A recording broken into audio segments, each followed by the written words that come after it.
자, 오늘은 성령의 임재를 위한 준비라는 제목으로 함께 은혜를 나누도록 하겠습니다. 예수님은 제자들에게 성령의 임재로 권능을 받아라 말씀하셨죠. 그리고 온 땅에 내 증인이 되라 하는 이러한 사명을 주시면서 승천하셨습니다. 사실 제자들은 부활하신 주님과의 만남, 그 주님과의 만남의 이 시간 약 한 40일 동안 나타나셨잖아요. 그 기간들이, 그 시간들이 어떻게 보면 충격의 연속이었을 것입니다. 죽으셨던 그 주님이 부활하셨다라는 그 사실, 그것도 놀라운데 그분이 나타나시고 또 그분이 가는 곳마다 제자들이 시리에 빠져서 낭망하여서 그렇게 가는 곳마다 나타나시며 다시 사명을 주시며, 그러니까 그 예수님, 부활하신 주님을 만나는 그때마다 이 시간마다가 다 충격의 연속이었을 것입니다. 여러분, 사실 우리도 주님을 만나고 믿음 생활하는 것 자체, 이것이 어찌 보면 충격적인 삶과 같은 것이죠. 우리가 주님을 몰랐다면, 주님이 나를 만나주시지 않았다면 우리는 어떠한 인생이 되었을까? 그러나 주님이 나를 만나주시고 우리를 만나주셔서 우리의 인생이 완전히 바뀐 것 아니겠습니까? 우리의 삶이 완전히 이 세상의 삶과는 동떨어지고 단절되는 그러한 삶의 모습, 그래서 오직 주님만을 바라보게 하시는 그 은혜의 삶을 살게 하셨다. 여러분, 이것은 우리의 삶에요, 어찌 보면은요, 큰 충격적인 사실과도 같은 것입니다. 그런데 좋은 의미죠. 좋은 의미에서 영적으로 여러분, 그렇게 주님을 만나야, 이러한 죄된 인생이 주님을 만나는 충격이 있어야 생명으로 또 온전한 삶으로 살 수 있는 줄로 믿습니다. 여러분, 그렇게 주님은 우리를 만나 주셨죠. 여러분, 예수님을 만나 구원의 은혜를 받는 그 모든 과정마다 하나님께서 우리에게 함께 하시고 또 우리의 연약함, 우리의 부족함, 우리의 인간적인 생각들을 자꾸 말씀하셔서 충격을 주시고 그 말씀에 힘입어 주를 바라보는 구원의 자녀가 된 줄로 믿습니다. 여러분, 오늘 말씀을 보니까요, 이 120명 문도 안에 누가 있었는가를 보여주고 계시죠. 13절에 보면 11명의 제자들이 있습니다. 또 12절에 보면 여자들과 또 예수님의 어머니 마리아, 그리고 예수님의 또한 아우들, 이렇게 기록이 되어 있어서 총 120명의 이 사람들이 마가의 집에 모이게 되었던 것이죠. 여러분, 과거는 연약함이 있었습니다. 과거에는 주님을 온전히 바라보지 못하였던 그러한 죄악의 모습, 실수의 모습, 넘어지는 모습이 있었습니다. 그런데 여러분, 지금은 이 120명이 순도 100%의 믿음을 가지고 약속한 성령을 지금 구하고 있는 줄로 믿습니다. 여러분, 이것이 교회라는 것을 지금 보여주고 계시는 것이죠. 교회는 누구나 올 수 있지만 여러분, 또한 아무나 섬길 수 없다는 것을 분명히 기억하시기를 바랍니다. 주께서 택한 성도들을 부르시고 그 사람들이 또한 모였지만 여러분, 교회를 섬기는 것은 아무나 섬기는 것이 아닙니다. 이 120명이 나중에 초대교회의 귀한 성도들이 되고 각 지역에 또 나아가서 또 각 지역을 이끌어 나가는 놀라운 교회의 리더들이 된 것을 볼 수가 있습니다.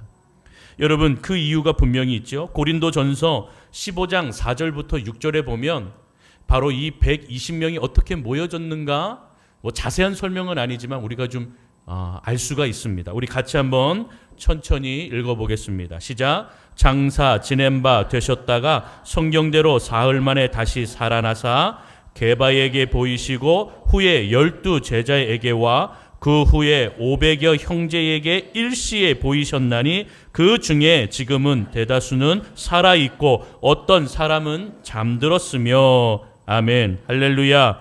여러분, 분명히 부활의 주님은 몇 명에게 나타났다고 말씀하고 있습니까? 500여 성도에게 나타났다라고 말하고 있죠. 대다수는 살아있고 어떤 사람은 잠들었다라고 표현하고 있죠. 자, 그런데 지금 여기 마가다락방에 모여 있는 사람은 몇 명입니까? 120명. 여러분, 이유는 어떤지 모르겠습니다. 어떤 이유에서인지 나머지 사람들은 어디 갔는지 모르겠지만 120명만이 마가의 다락방에 모여 있게 되었다. 여러분, 은혜의 자리에 있기를 축원합니다. 늘 주님 말씀 안에 서시는 저와 여러분이 되기를 축원합니다. 여러분, 이 120명이 어떻게 하였다고요? 마음을 같이하여 기도에 힘썼다. 14절에 말씀하고 있죠. 여러분, 사람들이 모인다고 다 마음이 하나 됩니까? 다 마음이 모입니까? 아니죠. 절대 그렇지 않습니다. 여러분요, 가족들도요, 우리가 3명, 4명, 많게는 5, 6명 이렇게 가족들이 모이지만 하나 되기가 얼마나 어려운지, 하나 되기가 너무나 힘든 겁니다. 여러분, 그런데 이들이 하나가 되올 수 있었던 것은 어떻게 이들이 하나가 되었습니까? 여러분, 십자가 사건 전에만 해도 어떤 일이 벌어졌습니까? 어머니가 찾아와 우리 아들 양쪽 옆에 예수님의 오른쪽과 예수님의 왼쪽에 앉혀주십시오. 여러분, 그렇게 하면서 자리싸움 하였던 그러한 제자들이었습니다. 이것을 보며 서로 다투기도 하였습니다. 여러분, 그리고 십자가를 진 예수를 보며 다 도망치기도 하였던 것이죠. 자기도 잡힐까 봐 두려워서 도망쳤습니다. 여러분, 그러나 십자가 사건 이후에 부활의 주님을 만나고 그 첫사랑이 회복이 된 것입니다. 주님과의 첫사랑이 회복되어지니 서로의 관계도 회복이 되는 것이죠. 여러분, 그렇게 마음이 하나 되어 성령의 임재를 기다리고 있는 것입니다. 여러분, 결국 성령의 임재와 은혜의 생수가 우리의 마음 가운데 흘러 들어와야 하는 것입니다. 주님의 그 임재하심, 또한 그 말씀의 그 생수가 강같이 흘러 우리 마음에 들어와 내 안에 들어와야 분열의 영이 사라지는 줄로 믿습니다. 여러분, 1907년에 평양 대부흥 운동, 평양의 장대현 교회에서 일어난 그 놀라운 역사, 그것을 우리는 많이 들었지요. 여러분, 사실 이 평양 대부흥 운동의 시작과 핵심은 바로 회개, 여기서 시작이 되었다라는 것이죠. 이 역사가 일어나기 이전에 먼저 선교사님들과 한국 목회자들과 장로님들이 모였습니다. 그리고 서로 반목하였던 것, 그러니까 서로의 잘못됨, 서로의 어떤 문제, 막 손가락질하고 뭐 너가 잘했니, 잘못했니, 막 이런 잘잘못을 따지던 그러한 모습들이 있었음에도 서로가 이것을요, 이제 회개하였던 자리가 마련이 되었던 것이죠. 서로가 용서하고 서로가 잘못했다고 이야기하고 그러한 반목과 갈등과 대립이 회개하는 역사가 먼저 이 지도자들 안에서 일어나게 되었던 것입니다. 여러분, 이것을 시작으로 하여서 이제 그 평양 대부흥의 역사가, 성령의 역사가 부흥의 역사로, 그리고 회개의 역사로 일어나게 되고 온 지역을 뒤집어 놓기 시작하였던 것이죠. 여러분, 평양 대부흥 운동은 회개의 역사에서 시작이 되었습니다. 우리 안에 반목하는 것, 우리 안에 갈등이 있는 것, 우리 안에 미움이 있는 것, 여러분, 먼저 이것이 회개되지 아니하면, 하나님 앞에 구하지 아니하면 성령의 역사, 부흥의 역사는 일어나지 않는다라는 것입니다. 여러분, 지금 이 자리에서 여러분 마음 가운데 좀 껄끄러운 분들, 문제가 있었던 분들, 이런 분들이 생각난다면, 가정 안에, 또 형제들 안에, 또 우리 교회 안에 그런 분들이 생각이 난다면 지금 푸시기를 바랍니다. 손을 내밀고 기도함으로, 회개함으로 여러분, 우리가 주님 앞에 나가야 정말로 성령의 놀라운 부흥의 역사와 인도하심의 역사가 일어나는 줄로 믿습니다. 그렇게 회개의 기도는 공동체를 하나로 모이게 한다는 것을 믿으시기를 바랍니다. 여러분, 모인 모두는, 이 120명은 오로지 기도에 힘썼다라고 분명히 말하고 있습니다. 여러분, 우리의 기도의 자세를 좀 볼까요? 주일의 풍경을 좀 봅시다. 오늘에도 보니 여러분, 말씀 안에 먼저 예배하기 전에 일찍부터 오시고, 또 교사하시기 전에, 또 우리 찬양대 서기 전에 먼저 본당에 와서 기도하시는 분들이 있습니다. 저는 올라가다가 저도 1시간 일찍 먼저 옵니다. 그래서 다 이렇게 조금씩 지켜보고 이렇게 기도하시는구나. 저도 올라가서 기도하며 시작하며 나아가죠. 여러분, 그러나 반대로 사역 전에 헐레벌떡 숨차서 오는 그러한 분들도 계시죠. 기도를 하는 둥 마는 둥 그러하면서 건성으로 나아가는 그러한 모습들도 여러분 있을 수 있습니다. 여러분, 그런데 오늘 우리는 이것을 기억해야 됩니다. 성령의 시대는 기도의 시대였다라는 것입니다. 성령의 그 시대의 기도는 최고의 사역이었고 바로 역사의 시작이 된 줄로 믿습니다. 여러분, 그러니까 기도를 우리는 놓아서는 안 되는 것이고 건성으로 드리면 안 되는 것입니다. 여러분, 교회는 그런 곳입니다. 여러분, 그래서 우리는 이것을 기억해야 됩니다. 어떤 분들은 교회는 민주적이 돼야 됩니다. 그래서 민주적으로 모든 것을 다 해야 됩니다 라고 얘기합니다. 혹 그러신 분들 계시다면 여러분, 이것을 기억하십시오. 교회는 민주적인 곳이 아닙니다. 바로 영적인 곳입니다. 할렐루야. 이 교회는 영적인 곳인지 민주적인 곳이 되고 또 어떠한 그 생각으로, 인간의 생각으로 채워지는 곳이 아닙니다. 영적으로 성령으로 충만한 우리 연동교회 되기를 주님의 이름으로 축원합니다. 여러분, 그래서 주님을 찾고 주님을 바라보는 인생이 되어야 되죠. 여러분, 그래서 거룩한 기도를 주님 앞에 드려야 됩니다. 남들이 보고 세상이 보기에는 이 거룩한 기도의 시간이 낭비처럼 보일 수 있지요. 그러나 여러분, 기도의 영성을 키워야 됩니다. 계속 기도해야 됩니다. 늘 주님 앞에 나가야 됩니다. 여러분, 어떻게 기도해야 됩니까? 세상과 나를 잃어버릴 정도로 그렇게 기도의 세계로 들어가서 기도의 불이 임하며 뜨겁게 주님을 부르짖고 또 주님을 찾아야 될 줄로 믿습니다. 여러분, 이 120문도가 마가의 다락방에 모여서 그렇게 모든 것을 차단하고 오직 주님, 오직 성령, 약속한 성령을 놓고 기도하였던 것을 우리는 기억해야 하는 것이죠. 여러분, 이렇게 이 120문도는요 성령이 오시기 전까지 전심전력을 다하여 기도하였던 것입니다. 여러분, 골방에 들어가 드리는 기도는 개인적인 영적인 성숙과 성장을 위한 기도라고 한다면, 공동체의 뜨거운 기도는요, 한마음으로 드리는 기도는요, 교회의 전체의 영적인 부흥을 갈구하는 기도인 줄로 믿습니다.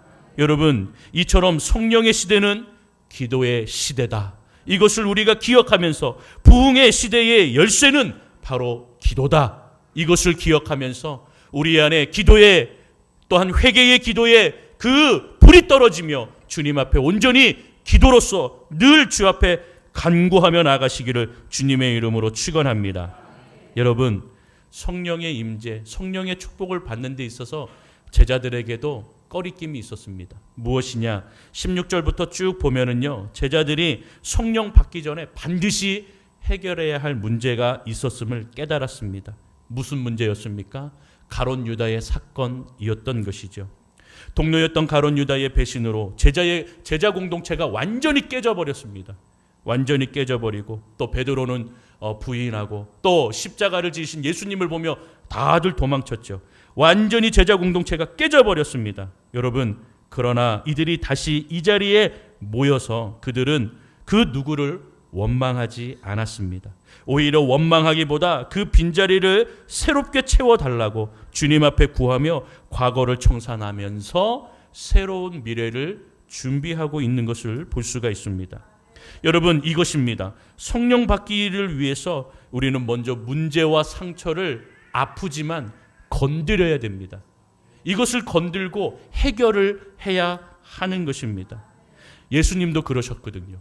예수님도 사마리아의 수가성 여인을 만나셨습니다. 이 여인은 많은 상처가 있었습니다. 사람을 의지하고 사람을 믿었고 또 그 안에서 배신을 하고, 그래서 자기의 남편이 누구보다도 많이 있었고 지금 사는 남편도 지금 온전한 남편이 아니다라고 하는 그런 상처가 있었던 여인입니다. 그런데 예수님은 이 여인의 상처를 건드셨습니다.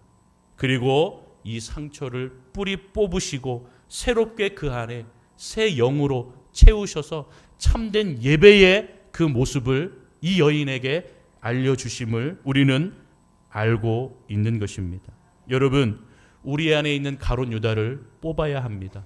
우리 안에 있는 상처와 아픔을 빨리 뽑아야 됩니다. 그리고 그 죄악의 문제들을 빨리 뽑아내야 성령의 임재와 성령의 충만함과 성령을 붙드는 놀라운 하나님의 역사가 일어나는 줄로 믿습니다. 왜 나는 성령을 못 받아요? 왜 나는 성령을 느끼지 못하나요? 여러분, 내 안에 상처와 내 안에 죄악의 문제가 해결되지 않았는데 어떻게 주님이 오십니까? 주님은 거룩한 분이십니다. 할렐루야. 거룩한 분은 거룩한 곳에 임재하시는 줄로 믿습니다. 여러분, 그러니 죄의 문제가 해결돼야지요. 죄를 뽑아내야지요. 여러분, 그래야 주님이 임재하시고 성령의 놀라운 역사가 시작되는 줄로 믿습니다. 여러분, 그러니 내 안에 있는 가룟 유다를 빨리 뽑아내야, 그 문제를 빨리 해결해야 하는 것입니다. 주님 앞에 해결하는 것입니다. 여러분, 그래서 주님께서 이 일들을 다 감당토록 하신 것입니다. 여러분, 사실 유다의 배신은 이미 다윗 시대에 기록이 되어 있던 것이죠. 16절에 보면 형제들아 성령이 다윗의 입을 통하여 이렇게 표현하고 있죠. 그러니까 이미 다윗 시대에 이미 기록된 내용이죠. 그렇기 때문에 예수님도 그것을 아시고 너희 중에 나를 배신할 제자가 있다 이렇게 말씀하신 것입니다. 여러분, 그래서 이 모습을 통하여서 주님께서는 미리 아시고 말씀하셨던 것이죠. 여러분, 그렇게 제자인 가룟 유다가 자신을 배신할 것을 알매도 불구하고 예수님은 그의 발을 씻기시고 그를 사랑하시고 품으시는 예수님의 모습을 우리는 기억해야 하는 것입니다. 여러분, 그리고 또한 이러한 모습 가운데에 유다의 정말로 잘못된 것은 무엇입니까? 유다도 예수님을 팔았고 사실 베드로도 예수님을 3번 부인하여 판 것과 무엇이 다르겠습니까? 그런데 여러분, 이 자리에 베드로는 있고 이 자리에 왜 가룟 유다는 없는 것입니까? 그 문제는 분명하게 현저하게 보여주고 있습니다. 여러분, 우리가 읽지는 않았지만 나중에 좀 보겠지만 우리 사도행전 1장 25절을 우리 먼저 좀 한번 보도록 하겠습니다. 사도행전 1장 오늘 본문의 25절 우리 같이 화면 통해서 읽어보겠습니다. 시작.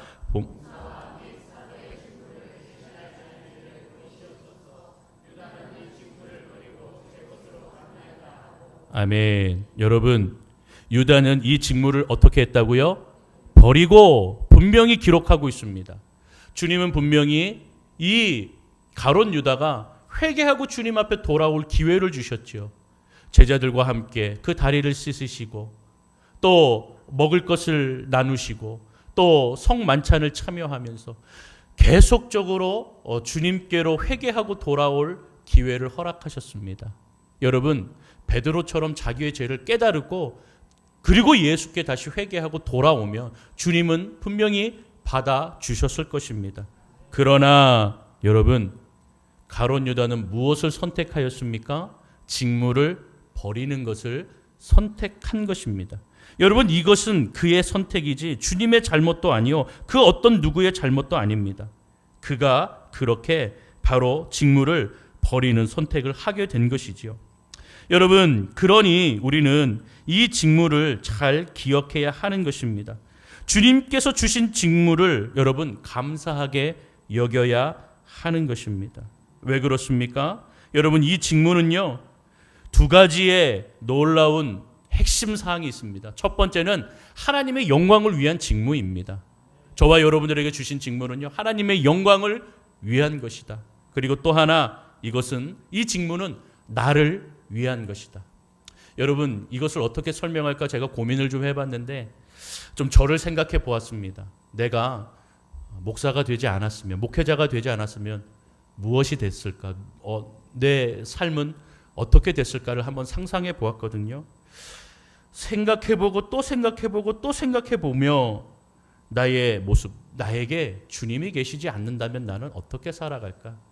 그렇게 생각해보니 여러분, 만약에 내가 목회자가 되지 않았다면 저는요 죄의 자리를 막 찾아다니는 그러한 인생이 되었을 것이다. 제가 내린 결론입니다.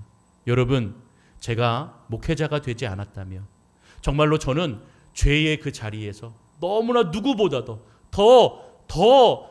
아주 더 열성적으로 그렇게 쾌락을 찾고 또 그렇게 죄악의 삶을 찾아가는 인생이 되지 않았을까, 그런 결론을 내리게 되었던 것입니다. 여러분, 그러니 내게 직무를 주셨다라고 하는 것은요, 정말로 귀한 것입니다. 너 사고 치지 말고 내가 직무 줄 테니까, 내가 너를 불렀으니까 너는 이 직무를 가지고 나의 영광을 위해 살아라. 하나님께 영광 올려드리는 삶을 꼭 살면서 절제하고 온유하고 사랑을 갖고, 그래서 주님을 온전히 믿고 전하는 인생이 되라. 그렇게 나에게 직무를 주셨다라는 것이죠. 여러분, 그러니 저와 여러분들이 받은 직무는요, 귀하게 여겨야 됩니다. 여러분, 그렇게 귀하게 여기는 자에게 그 직무를 또한 더 귀하게 사용할 수 있는 기회를 허락하시는 줄로 믿습니다. 그래서 여러분, 회개하고 돌아온 베드로에게는요, 놀라운 기회를 허락하시고 정말로 하나님의 영광을 위해 온전하게 쓰임받을 수 있는 그러한 은혜를 허락해 주신 줄로 믿습니다. 여러분, 그러기 때문에 우리는 이 직무를 정말로 귀하게 생각해야 됩니다. 때로는 이 직무를요, 여러분, 나 하나 빠지면 어떠냐라고 그렇게 생각하시는 분들이 좀 있더라고요. 그럴 때마다 너무나 안타까운 마음입니다.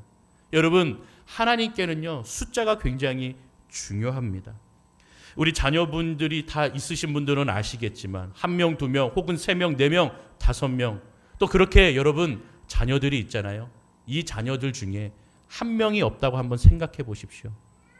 나머지 몇 명이 더 있으니까 괜찮다라고 생각하는 부모는 없습니다. 10명 중에 하나만 없더라도 그 생명이 찢어지고 내 살이 찢겨나가는 그런 아픔을 느끼실 겁니다. 마찬가지입니다. 하나님께는요, 이 12이라는 숫자가 굉장히 중요했던 것입니다.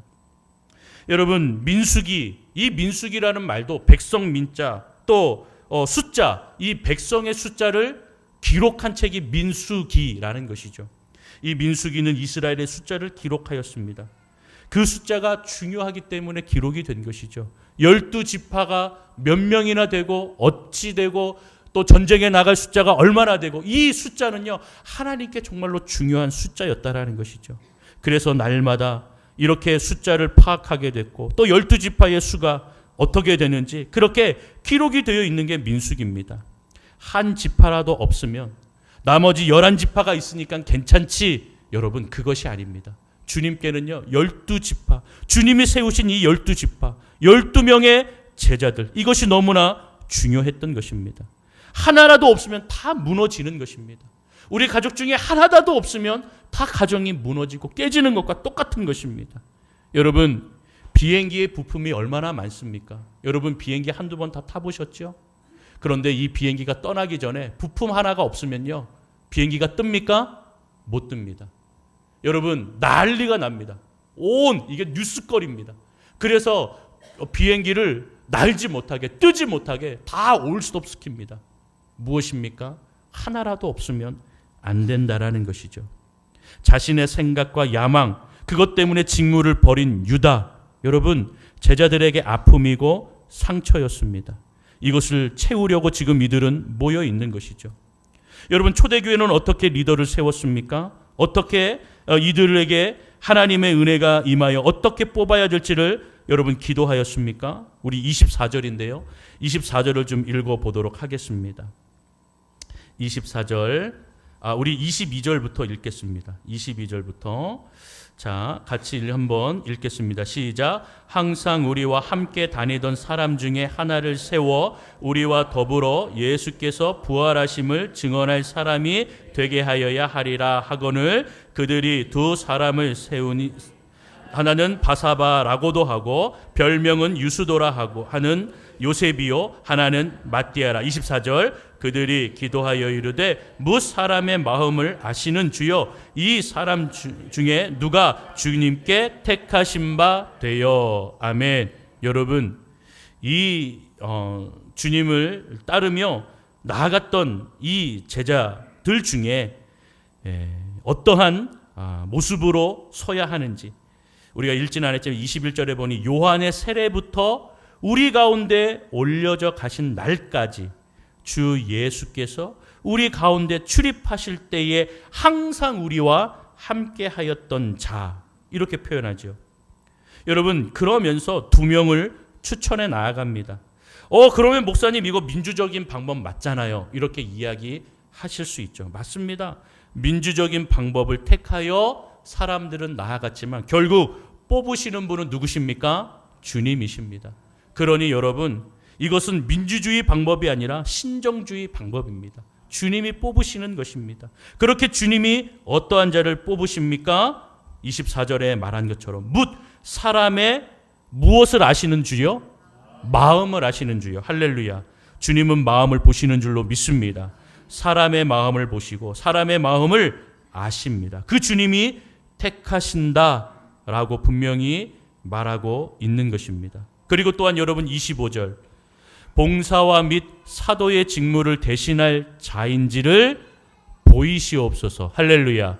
여러분, 주님께서는요 보여주시는 분이시라는 것입니다. 이 자가 정말로 주님의 마음에 합당한 자고 정말로 이 자가 주님께서 주신 직무, 그 봉사와 사도의 직무를 잘 할 자인지를 보이시옵소서. 주님은 보이시는 주님입니다. 그래서 마음과 그 모습을 보이시는 주님, 그 주님께 온전히 우리가 기도하고 나아간다면 주님께서는 하나님의 마음에 합한 자, 그리고 주님의 일을 감당할 자를 보여주실 줄로 믿습니다. 그렇게 함으로 이제 성령의 그 임재의 사건 전에 이런 모습들을 준비하며 주님 앞에 나가게 하심을 보게 되는 것입니다. 사랑하는 성도 여러분, 이제 말씀을 맺고자 합니다. 성령 시대를 준비하여 모인 이 120명, 어떻게 이 문제를 풀어갔습니까? 기도함으로, 전심전력으로 기도함으로 주님 앞에 매달려 나아갔습니다.